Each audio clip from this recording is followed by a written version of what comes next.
last night I spent with my wife, I'm not even sure it was her.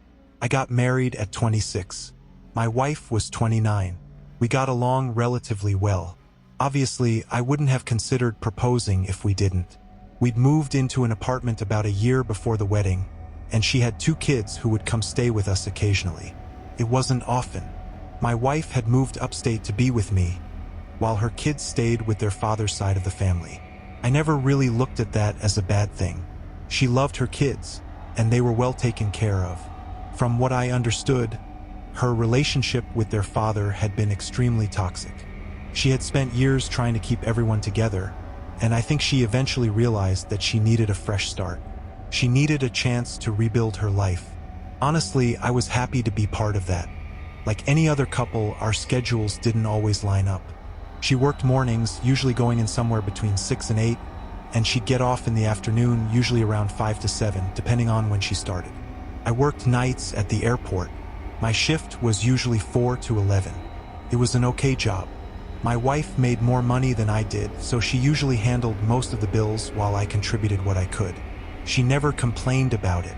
She knew I had somewhat unrealistic aspirations for my life, but she didn't care. She just wanted to give me the time I needed to get on my feet and pursue them. I loved that about her. She was selfless, motivating, the kind of person who made you feel like you could actually become the person you wanted to be. One night, she decided to stay late for overtime because we were behind on some bills. I'd already offered to pick up extra shifts, but she insisted I didn't need to. Since she was staying late, I figured we'd get off around the same time. At least I'd get to see her for a little while instead of coming home and her already being asleep. We texted throughout the day and FaceTimed whenever we had time. Sometimes it was only 5 minutes. Other times we'd stay on the phone for what felt like hours. We were just trying to help each other get through the day. Around 10:30, I only had about 30 minutes left on my shift. At that point, there usually wasn't much to do.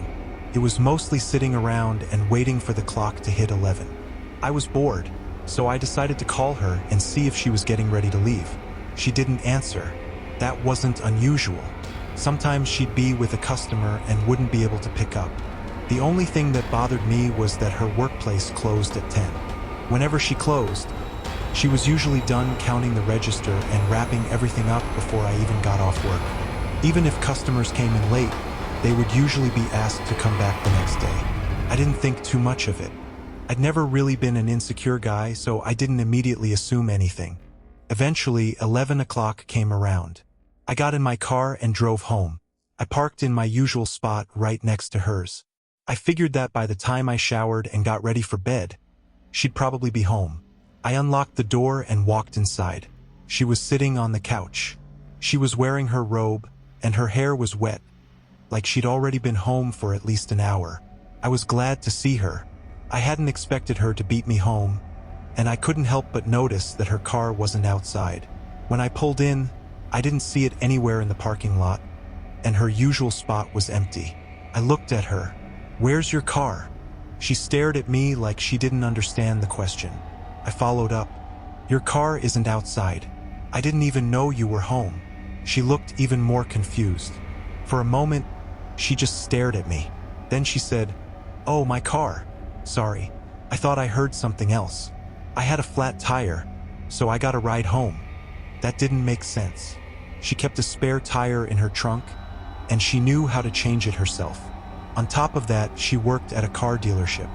If something was wrong with her car, there were people there who could help her. I remembered one of the maintenance guys giving her a free battery after her car died in the parking lot. Still, I brushed it off. "So, how are you getting to work in the morning?" Again, she gave me that look. It was almost like I was speaking a foreign language, like she was unemployed and I was the only person who didn't know. She stared at me for a moment before finally answering. "I can get another ride tomorrow. It's no big deal." It was already getting close to midnight. She had to be up early the next morning. If she needed a ride to work, she should have been figuring that out right then. She was always overly cautious about things like that. For her to suddenly be so careless didn't feel right. But she was a grown. She was responsible and she'd always been dependable. I decided to just let her handle it. I walked down the hallway. I'm going to get in the shower, I told her. She didn't respond. I was tired and didn't feel like repeating myself. A few minutes later, I heard my phone ringing through the shower curtain. I figured I'd check who it was when I got out. I finally stepped out of the shower and looked at my phone. 2 missed calls, both from my wife. I stared at the screen for a second, then shouted from the bathroom, "Are you all right? I'm almost out. Give me a second." Nothing. No response. I dried myself off, wrapped a towel around my waist, and walked out of the bathroom. She was still sitting on the couch in the exact same position. I looked at her and asked, "What is it? What did you need?" She stared at me like she didn't understand the question. It was the same look she'd given me earlier when I'd asked about her car and how she was going to get to work in the morning. At this point, I was getting irritated.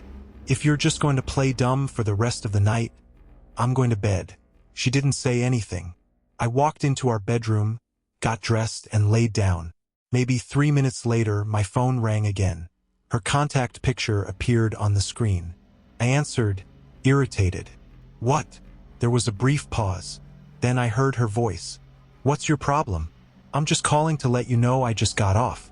I'm on my way home." My heart dropped. I couldn't respond. "Hello?" she said. "I'm like 10 minutes away. What's wrong?" I sat up and stepped out of the bedroom with her still on the line. I walked into the living room. The couch was empty. I looked around the room. Nothing. She was gone. I felt like I couldn't breathe. "What's wrong?" my wife asked through the phone. I still couldn't answer. "I'll just see you when I get home," she said. Then she hung up. I sat there for hours waiting for her to come home. She never did. To this day, I still live with the guilt that whatever happened to her that night might have been prevented if I had just called again. But I was too disturbed to call. For years, I've questioned my own mind about what I saw that night, and I don't know what happened to my wife after that phone call. If that really was my wife on the phone, then who was sitting on our couch?